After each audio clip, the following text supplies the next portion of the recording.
नंदू हरिपुर नाम के गांव में अपने परिवार के साथ रहता था। वह काफी मेहनती था। उसके परिवार में उसकी पत्नी और एक बेटी थी। वह रोज सुबह जंगल जाता, फिर वहां लकड़ी काटकर उसे बेचने के लिए शहर में लाला के पास जाता। लाला उसे जो कुछ भी देता उससे वह अपने परिवार का भरण पोषण करता। एक दिन उसकी पत्नी सुशीला ने कहा, आप इतनी मेहनत करके जंगल से लकड़ी काट कर लाते हैं और उससे बेचने शहर में जाते हैं, जिसका मूल्य भी हमें ठीक नहीं मिलता। क्यों न आप जब जंगल जाते हैं तो वहां से कुछ शिकार करके लाया करे, जिससे हमारा भोजन तो पूरा हो सके। हाँ सुशीला, तुम कहती तो ठीक हो। मैं कल से लकड़ी के साथ साथ शिकार भी किया करूँगा। जो शिकार मिलेगा उससे घर की सब्जी तो बन ही जाएगी। वैसे भी बाजार में सब्जी कितनी महंगी हो रही है। फिर उस दिन के बाद नंदू लकड़ी के साथ साथ शिकार करके कोई ना कोई जानवर लाता, जो वह भोजन में बनाकर खा लेते। उसी जंगल में एक सारस भी रहता था, जो जंगल से बहुत प्यार करता था। जब मौसम अच्छा होता वह नाचने लगता। नाचने में वह सब कुछ भूल जाता, उसे कौन देख रहा है। जहाँ सारस रहता था उसके पास ही एक नदी थी, जिसमें एक कछुआ रहता था, जो हमेशा सारस को नाचते हुए देखता तो बहुत खुश होता। एक दिन कछुआ ने सारस से कहा, मेरा नाम टोटू है।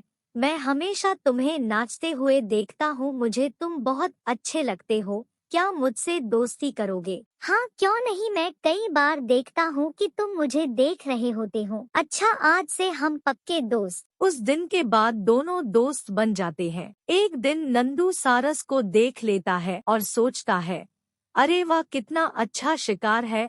अगर मैं इसे पकड़कर घर ले गया तो मेरी पत्नी कितनी खुश होगी। 2-3 दिन तक खाने की भी चिंता नहीं करनी होगी। वैसे भी आजकल शिकार मिलता कहाँ है। और एक दिन मौका देखकर सारस पर अपना जाल डाल देता है। यह सब उसका दोस्त कछुआ देख लेता है और नंदू शिकारी से कहता है, चाचा, इसे छोड़ दो, ये मेरा दोस्त है। भाई, मैं इसे तुम्हारे कहने पर क्यों छोड़ूं? बहुत दिनों के बाद तो कोई अच्छा शिकार मिला है। चाचा, अगर आप इसे छोड़ दोगे तो मैं तुम्हें एक हीरा ला कर दूंगा। फिर टोटू नंदू शिकारी को एक हीरा लाकर देता है। नंदू सारस को छोड़ देता है। दोनों दोस्त खुशी खुशी वहाँ से चलते हैं। फिर टोटू सारस से कहता है, सारस भाई, अब इस शिकारी को लालच आ जाएगा। वह फिर हीरे के लालच में तुम्हें पकड़ेगा, इसलिए तुम यहाँ से कहीं और चले जाओ। हाँ टोटू भाई, तुम ठीक कहते हो। मैं अपने परिवार के साथ यहाँ से अभी दूसरे जंगल में किसी नदी के किनारे चला जाता हूँ। फिर वो वहाँ से चला जाता है। नंदू जब अपने घर पहुँचता है तो अपनी पत्नी को हीरा दिखाकर सारी बात बताता है। अरे तुम तो मूर्ख हो, इतना अच्छा मौका था तुम्हारे पास, तुम्हें तो उनसे ज्यादा हीरे मांगने थे। अरे तो क्या हुआ, मैं कल उसे फिर पकड़ लूंगा और हीरे मांग लूंगा।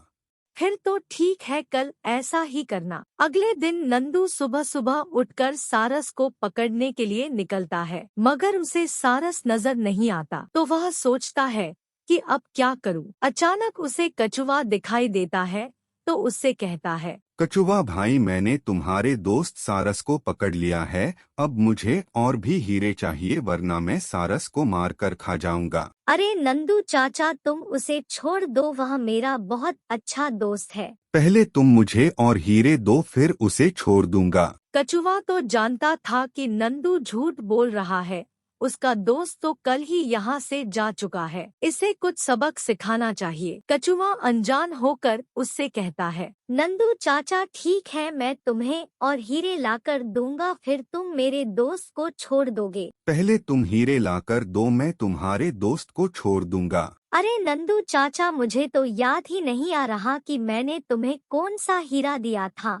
तुम एक काम करो, कल वो हीरा लेकर आना, फिर मैं उस जैसे हीरे तुम्हें और भी लाकर दे दूंगा। अगले दिन नंदू हीरा लेकर कछुए को देते हुए कहता है, ये लो हीरा, अब जाके यार बहुत सारे ले आयो। ये लो हीरा, इसके जैसे हीरे तुम जितने ला सको लाकर देना, मैं तुम्हारे दोस्त को छोड़ दूंगा। मेढक ठीक है, मैं अभी आता हूँ। फिर कछुआ वो हीरा लेकर वहाँ से चला जाता है। आगे जाने के बाद बोलता है, मेरा दोस्त तो यहाँ से कब का जा चुका है। तुम झूठ बोलकर मुझे से हीरा लेना चाहते थे, अब मैं तुम्हें ये हीरा भी नहीं दूंगा। नंदू अपना सब पकड़ कर रह जाता है। इस कहानी से यह सबक मिलता है कि कभी भी लालच नहीं करना चाहिए, जो है उसमें खुश रहना चाहिए।